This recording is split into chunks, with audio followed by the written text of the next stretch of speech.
Uminom ka ng gamot kaninang umaga. Malamang hindi mo na iniisip pa ito. Tumagal ito ng humigit kumulang 10 segundo. Ginagawa mo ito ng ganito tuwing umaga mula nang ibigay sa iyo ng doktor ang reseta.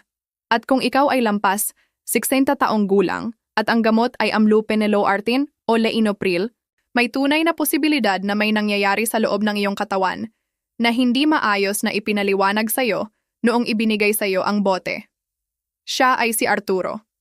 76 taong gulang, retiradong punong guro mula sa Laguna, disiplinado, ipinagmamalaki kung gaano niya maingat na pinangalagaan ang kanyang kalusugan hanggang sa kanyang 70s sa amlopine para sa presyo ng dugo.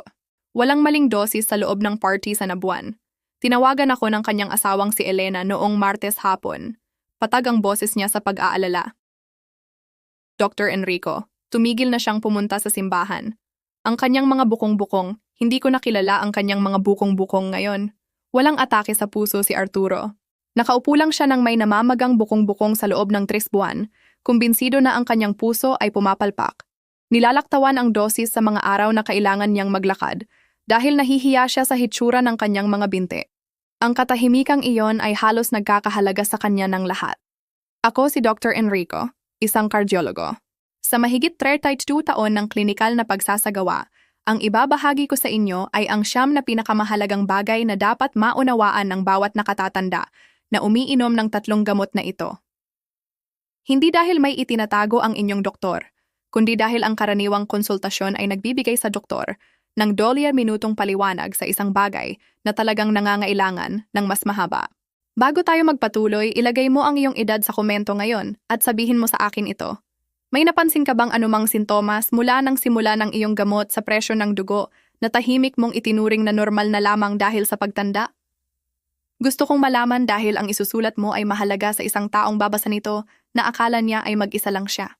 Kung tapat at malinaw na gabay ang hinahanap mo, mag-subscribe na ngayon. Naglalathala ako linggo-linggo para sa mga nakatatanda na gustong malaman ang totoong nangyayari sa loob ng kanilang katawan. Karamihan sa mga nakatatanda ay naaalala ang parehong karanasan. Isang konsultasyon na tumagal ng ilang minuto, 2 salita sa ibabaw ng mesa, mataas na presyo ng dugo, pagkatapos ay reseta 1 beses sa isang araw, balik sa loob ng ilang buwan. Walang paliwanag kung ano ang nagbabago sa loob ng iyong mga ugat. Walang pag-uusap kung paano tumutugon ang katawan sa 80 taong gulang kumpara sa katawan sa 45. Isang simpleng tagubilin lamang na parang pangwakas. At karamihan ay umaalis na naniniwala sa isang hindi kumpletong bagay na ang gamot ay nag-aayos ng problema. Ang katotohanan ay mas tiyak kaysa doon. May 9 na bagay na gusto kong talakayin sa inyo. Ang ika-9 ang pinakamahalaga. Manatili sa akin hanggang sa dulo. Ano talaga ang 3 gamot na ito at bakit sila hindi magkatulad? Ang amlopene, Loartin at Lainopril ay lahat nagpapababa ng presyo ng dugo, ngunit ginagawa ito sa ganap na magkakaibang sistema. Ang magkakaibang sistemang iyon ay lumilikha ng ganap na magkakaibang epekto at ganap na magkakaibang senyales ng babala. Kung hindi mo ito naiintindihan, mali ang pag-unawa mo sa sinasabi ng iyong katawan. Amlopene ang calcium channel blocker. Ang mga dingding ng iyong ugat ay napapalibutan ng makinis na kalamnan. Ang kalamnan na iyon ay lumalakas batay sa isang trigger, ang pagpasok ng calcium sa mga selula ng kalamnan. Kapag pumasok ang calcium, lumiliit ang ugat at tumataas ang presyo ng dugo. Isipin ang dingding ng iyong ugat na may maliliit na pintuan para sa calcium. Binabawasan ng amlopene kung gaano karami sa mga pintuang iyon ang nakabukas. Mas kaunting calcium, mas kaunting paghihigpit, bumababa ang presyon. Ngunit hindi nito inaalis ang dahilan kung bakit naging masikip ang mga ugat sa una. Pinamamahalaan nito ang output ng sistema, hindi ang sanhi. Lainopril, ang ACE inhibitor, gumagawa ang katawan ng angiotensin 2, isang substance na naghihigpit sa mga ugat at nag-uudyok sa iyong mga bato na magtago ng mas maraming likido.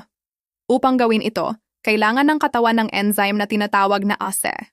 Hinaharangan ng Lainopril ang enzyme na iyon. Isipin ito bilang pagsasara sa pabrika na gumagawa ng senyales ng paghihigpit. Walang pabrika, walang senyales, mas mababa ang presyon. At dahil binabawasan din nito ang pasanin sa mga bato, madalas na pinipili ang Lainopril para sa mga nakatatanda na namamahala sa presyo ng dugo at maagang problema sa bato. Isang gamot, 2 proteksyon. Loartin, ang ARB, angiotensin receptor blocker. Gumagana ang Loartin sa parehong sistema tulad ng Lainopril, ngunit sa ibang punto. Pinipigilan ng Lainopril ang paggawa ng angiotensin II. Pinapayagan ng Loartin na magawa ito, ngunit hinaharangan ang pintuan na kailangan nitong pasukin upang higpitan ang iyong mga ugat. Ipinadala ang senyales. Nakalock ang pinto. Hindi dumating ang mensahe. Ang pangunahing pagkakaiba, ang Lainopril ay nagdudulot ng tuyong, matagal na ubo sa malaking bilang ng mga pasyente. Hindi ito nangyayari sa Loartin. Ito ang dahilan kung bakit nagpapalit ang mga doktor ng gamot. Hindi dahil mas malakas ang isa, kundi dahil ang ubo sa 20 AM tuwing gabi ay hindi dapat tiisin ng sino mang nakatatanda kapag may simpleng pagpapalit. Ang pamamaga ng bukong-bukong sa amlodipine at kung ano talaga ang ibig sabihin nito. Ito ang usapan na dapat narinig ni Arturo bago siya tumigil pumunta sa simbahan. Mas epektibo na nakaka-relax ang amlodipine sa maliliit na ugat sa iyong mga binti kaysa sa maliliit na ugat. Madaling dumaloy pababa ang dugo. Nahihirapan itong bumalik. Lumilipat ang likido sa paligid na tissue. Iyon ang dahilan kung bakit magkasya ang iyong sapatos sa umaga at masikip na sa pagdating ng icon water ng gabi. Iyon ang dahilan kung bakit nawawala ang pamamaga sa umaga at bumabalik sa gabi. Hindi ito pagpalpak ng puso. Hindi ito pinsala sa bato. Ito ay isang inaasahang mekanikal na resulta ng kung paano gumagana ang gamot na ito sa mga ugat sa iyong ibabang bahagi.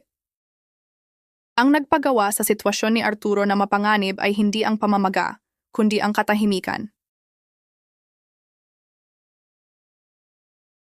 Nagsimulang laktawan niya ang dosis dahil nahihiya siya at tahimik na tumaas ang kanyang presyon ng dugo sa loob ng 3 buwan. Iulat ang pamamaga. Huwag itago. Ang paglaktaw ng dosis ay mas mapanganib kaysa sa anumang pamamaga na iyong nararanasan. Ang ubo sa lisinopril at ang senyales ng babala na hindi mo dapat antayin. Kung ikaw ay nasa Lainopril, nagkaroon ka ba ng ubo mula nang simulan ito? Hindi basa, hindi may plema, tuyo, makati, tiko-tiko, ubong walang naaalis. Ang mahalaga, hindi ito laging nagsisimula agad. Minsan lumalabas ito pagkatapos ng ilang buwan ng pag-inom. Sa puntong iyon, ganap nang huminto ang mga pasyente sa pag-uugnay nito sa gamot. Sinisisi nila ang allergy, reflux, tuyong hangin, bumibili sila ng lozenges. Binabago nila ang detergent at ang sagot ay nasa kanilang pill organizer tuwing umaga. Si Patricia ay 69 taong gulang. 4 na buwan pagkatapos simulan ang lisinopril, nagkaroon siya ng tiko-tiko sa lalamunan na hindi nawawala. Walang tulog na gabi, pagkahapo. Pinalitan niya ang lahat sa kanyang bahay. Nang tanungin ko kung kailan nagsimula ang ubo kaugnay ng kanyang gamot, tumahimik siya ng tuluyan. Walang nagsabi sa kanya na ang ubo sa Lainopril ay maaaring dumating ng huli. Ang tuyong ubo ay hindi komportable. Hindi ito mapanganib. Iulat ito. Ngunit may isang sintomas na hindi pwedeng antayin. Pamamaga ng labi, dila, mukha o lalamunan, lalo na kung nahihirapan sa paghinga o paglunok. Iyon ay emergency agad. Maaaring magdulot ang ACE inhibitor sa bihirang pagkakataon ng angioedema at maaari itong maging life-threatening sa loob ng ilang minuto. Tuyong ubo, iulat ito. Pamamaga ng lalamunan, kumilos na. Ang panganib sa potassium na wala sa iyong cabinet ng gamot. Isipin ang iyong kusina, hindi ang iyong gamot. Ang iyong kusina dahil ang isa sa pinakamalalang panganib para sa mga nakatatanda sa Loartin o lisinopril ay nasa iyong countertop ngayon. Parehong gamot ay maaaring magpataas ng antas ng potassium sa dugo. Kapag masyadong mataas ang potassium, nakakaapekto ito sa electrical rhythm ng puso. Ang mga sintomas ay hindi laging nag-aanunsyo. Panghihina ng kalamnan, paminsan-minsang cramps, laktawang tibok, minsan wala talaga hanggang sa maging seryoso. Ang salt substitutes na may label na heart healthy ay pinapalitan ang sodium ng potassium chloride, electrolyte powders, senior meal replacement drinks. Lahat ng ito ay tahimik na nagdadagdag ng potassium sa katawan na ang gamot ay nagpapanatili na nito. Si Bernardo ay 74 taong gulang. Lumipat siya sa potassium salt substitute dahil akala niya ay tama para sa kanyang puso. Siya ay nasa losartan. Walang nag-ugnay ng mga bagay na iyon. Nagsimulang manghina siya. Mapanganib na mataas ang kanyang potassium. Hindi si Bernardo ay walang ingat. Ang kakulangan ay hindi sa kanyang disiplina. Ito ay sa kanyang impormasyon. Basahin ang bawat label sa bawat heart-healthy na produkto sa iyong kusina. Tanungin ang iyong doktor. Sa aking gamot, ligtas ba para sa akin ang potassium-based salt substitute? Ang pain reliever sa kabinet ng banyo mo? Suriin ang kabinet ng banyo sa sandaling matapos ang video na ito. Hanapin ang ibuprofen o naproxen. Kung umiinom ka ng Lainopril o Loartin, lalo na kasama ang water pill, ang regular na paggamit ng mga gamot na ito ay maaaring magbawas ng daloy ng dugo sa iyong mga bato at dagdagan ang panganib ng pinsala sa bato. Hindi dahil mapanganib ang isa sa kanila ng mag-isa, kundi dahil magkasama sa bahagyang dehidratadong katawan, lumilikha sila ng kondisyon na nahihirapan pangasiwaan ng mga bato.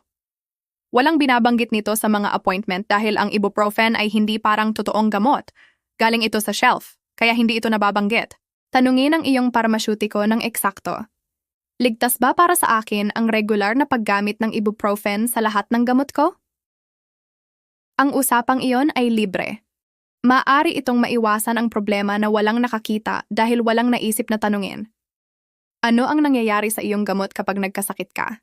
Kung nasa Losartan o Lisinopril ka at nagkasakit ka, pagsusuka, pagtatae, malakas na pagpapawis, hindi mapanatili ang likido. Ang gamot na gumana ng perpekto kahapon ay maaaring kumilos ng lubhang iba ngayon. Ang mga gamot na ito ay umaasa sa katawan na may matatag na balanse ng likido. Kapag inalis ng sakit iyon, ang parehong dosis ay maaaring magpababa ng presyon ng dugo ng labis at ma-stress ang mga bato. Hindi naging mapanganib ang gamot. Ang katawan kung saan ito gumagana ay lubusang nagbago. Si Gerardo ay 78 taong gulang. Sakit sa tiyan, hindi mapanatili ang marami. Patuloy pa rin siyang uminom ng kanyang Loartin tuwing umaga dahil hindi siya nakaligtas sa loob ng 13 buwan. Nang gabing iyon, tumayo siya at halos natumba. Ang problema ay hindi ang gamot. Naubos ang kanyang katawan. Bumaba ng labis ang kanyang presyon ng dugo. Isulat mo ito at ilagay kung saan mo makikita kapag masama ang pakiramdam mo. Kung hindi ko mapanatili ang likido, tatawagan ko ang aking doktor bago inumin ang aking gamot sa presyon. Ang pinakamapanganib na pagbasa ng presyon ng dugo ay hindi ang pinakamataas. Ito ang kinuha mo sa maling sandali at ginawa mong batayan ng desisyon. Patuloy na gumagalaw ang presyon ng dugo sa pagtulog, stress, caffeine, postura, at ang pagkabalisa sa pagsuri nito pagkatapos mag-alala tungkol sa pagsuri. Isang pagbasa ay hindi hatol. Ito ay isang snapshot. Si Diana ay 67 taong gulang. Sinusuri niya ang kanyang presyon tuwing nakakaramdam siya ng pagkabalisa. Pahina pagkatapos ng pahina ng mga numero, puno ng takot ang puso. Kumbinsido siya na hindi na gumagana ang kanyang Lainopril. Nang pabagalin namin ang lahat, parehong oras, parehong braso, nagpahinga ng 5 minuto, ganap na ibang larawan ang lumabas. Gumagana ang kanyang gamot. Ang kaguluhan ay nasa pamamaraan, hindi sa gamot. Sukatin sa parehong oras araw-araw. Parehong braso, parehong upuan. 5 minutong pahinga muna. Tumugon sa mga pattern, hindi sa sandali. Isang numero ay ingay. Ang pattern ay impormasyon. Impormasyon lamang ang dapat maging batayan ng desisyon. Ang nakatagong kapaligiran, kung saan gumagana ang iyong gamot araw-araw. 2 pasyente, parehong edad, parehong gamot, parehong dosis, ganap na magkakaibang resulta. Nakita ko ito sa 30 taon. Magkapareho ang gamot. Ang katawan kung saan ito gumagana ay hindi. Mataas na sodium ay nangangahulugan ng mas maraming presyon sa loob ng iyong mga ugat. Mas nagtratrabaho ng husto ang iyong gamot para lang mapanatili ang parehong antas. Ang mahinang tulog ay nagpapataas ng stress hormones na naghihigpit sa mismong mga ugat na sinusubukang pakalmahin ng iyong gamot. Ang sobrang timbang ay nagdaragdag ng cardiovascular pressure. Walang iisang gamot na ganap na nakakabawi sa kawalan ng ehersisyo na nagpapatigas sa mga dingding ng ugat sa paglipas ng panahon. Kapag naka-align ang iyong gamot at ang iyong panloob na kapaligiran, matatag ang mga resulta. Kapag hindi, tumataas ang dosis, hindi dahil nabibigo ang gamot, kundi dahil nagtatrabaho ang sistema laban sa sarili sa 2 direksyon ng sabay. Ang pinakamagandang resulta ay hindi kailanman gamot lamang. Ito ay gamot kasama ang kapaligirang pinagtatrabahuhan nito.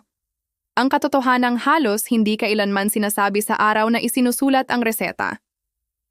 Sa 32 taon, pagkatapos ng libu-libong appointment at libu-libong reseta, ang pinakamahalagang katotohanan tungkol sa 3 gamot na ito ay ang halos hindi kailanman sinasabi sa araw na isinusulat ang reseta.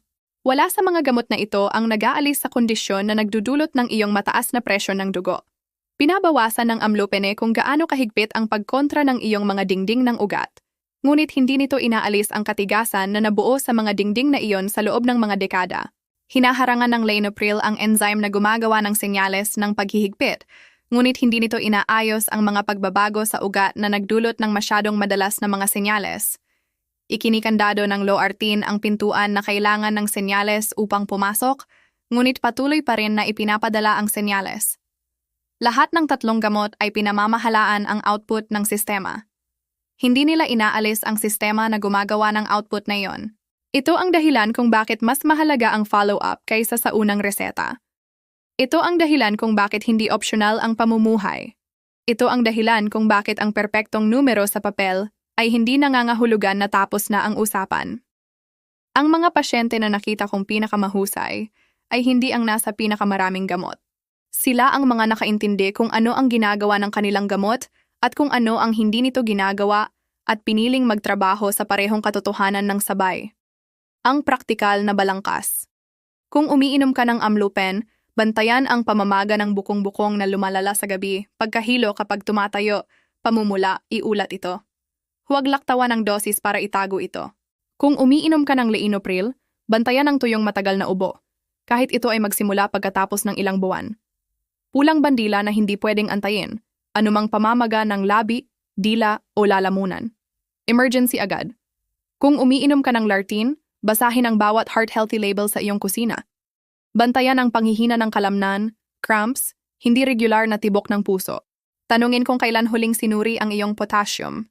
Para sa lahat ng tatlo, huwag gumamit ng ibuprofen ng regular nang hindi sinasabi sa iyong doktor. Tumawag bago ang susunod na dosis kung ang sakit ay nagdudulot ng pagkawala ng likido. Sukatin ang presyo ng dugo ng pare-pareho, hindi reaksyon lamang. Huwag biglang itigil ng hindi nakikipag-usap sa doktor muna. Ikwento ko sa inyo kung ano ang nangyari kay Arturo. Pagkatapos ng tawag ni Elena, inayos ko ang kanyang dosis, sinuri kung ano ang kinakain niya, at umupo kasama niya, hindi ang kanyang chart. Kasama siya at ipinaliwanag ang lahat ng ibinahagi ko sa inyo. Natutunan niya kung bakit namamaga ang kanyang bukong-bukong. Natutunan niyang hindi ito ang kanyang puso. Sa loob ng 3 linggo, naayos ang pamamaga, matatag ang kanyang presyo ng dugo, at bumalik si Arturo sa simbahan noong linggo ng umaga. Sinabi niya sa akin sa kanyang follow-up, Dr. Enrico, gumugol ako ng 3 buwan na kumbinsido na mamamatay ako sa isang bagay na may pangalan at simpleng sagot. Kailangan ko lang ng isang taong magpaliwanag. 6 na buwan pagkatapos, nagbigay siya ng isang pahinang buod sa 23 lalaki sa kanyang Sunday group. 5 ang pumunta sa kanilang mga doktor na may mga tanong na hindi nila alam na itatanong. 2 ay nagkaroon ng adjustment sa gamot na matagal ng overdue. 1 ay nakaranas ng pagkahilo sa Amlopen sa loob ng 7 buwan, itinuring na normal na lamang dahil sa pagtanda. Umiiral ang impormasyon. Umiiral ang solusyon. Ang usapan lamang ay hindi pa nangyari. Iyon ang dahilan kung bakit umiiral ang channel na ito. Pagkatapos ng tertiary 2 taon sa kardiolohiya, ang isang bagay na alam ko ng may lubos na katiyakan ay ito. Ang mga nakatatanda na pinakamahusay na namamahala sa kanilang presyo ng dugo ay hindi ang nasa pinakamaraming gamot. Sila ang mga nakakaunawa kung ano talaga ang nangyayari sa loob ng kanilang katawan at ginagamit ang pag-unawang iyon upang gumawa ng mas magandang desisyon araw-araw. Hindi kailangan ni Arturo ng ibang gamot. Kailangan niya ng usapan. Hindi kailangan ni Patricia na magdusa sa ilang buwan ng ubo. Kailangan niya ng isang tanong na masagot. Hindi kailangan ni Bernardo na tumigil kumain ng maayos. Kailangan niyang malaman kung ano ang nasa kanyang kusina. Ang impormasyon ay hindi dagdag. Ang impormasyon ay bahagi ng paggamot. Ngayon, gusto kong tanungin kayo ng isang tanong. Alin sa 3 gamot na ito ang kasalukuyan ninyong iniinom? Amloopen, Loartin, or Lanopril?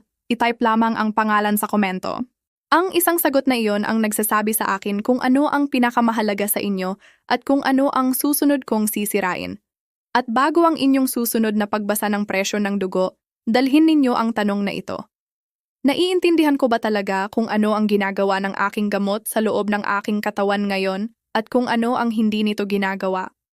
Kung ang sagot ay hindi ganap na oo, hindi iyon kasalanan mo. Iyon ang agwat na umiiral ang channel na ito upang isara. Ako si Dr. Enrico Benitez.